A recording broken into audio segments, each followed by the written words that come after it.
Listen, I need you to slow down and really hear this. This is delicate. This is not a word to create hatred or division. This is a word for clarity. God said, "It's your mother." And I know the moment you had that, something shifted inside you. Because this is not easy to receive. This is not comfortable. This is not about disrespect. Let me be honest with you. God is not attacking your mother. He is addressing a pattern.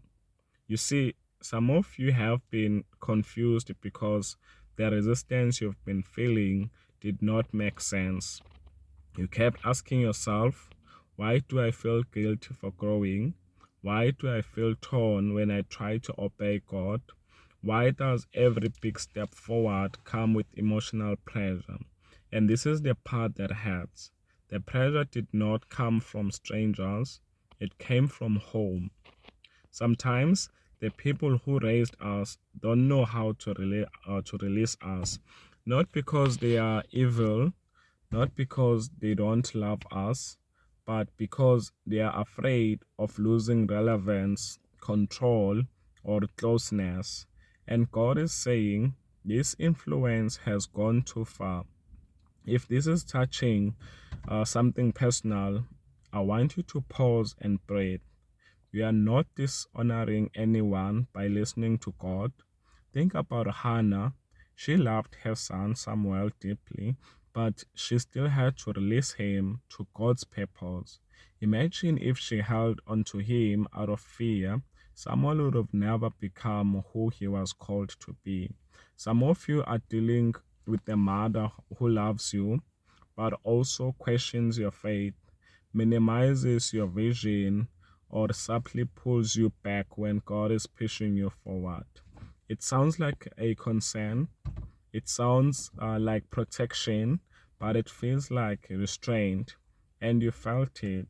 You felt it when you shared good news and got silence instead of celebration. You felt it when you stepped out in faith and were met with fear. You felt it when you obeyed God and were made to feel irresponsible or unrealistic. That's not coincidence. Sometimes parents can project their own unhealed wounds onto their children. And God is saying, you cannot carry what I did not assign you. Let me be very clear. God is not telling you to confront, argue, or cut off. He is telling you to create emotional and spiritual boundaries because some of you have been asking your mother for permission when God already gave you instruction. And this is where the conflict comes from. Jesus loved his mother deeply, but even he said, I must be about my father's business. There were moments he chose obedience over explanation. And that's where you are now. If this is resonating, let me know you are with me. Type I'm choosing obedience in the comments. I want to see who this word is for.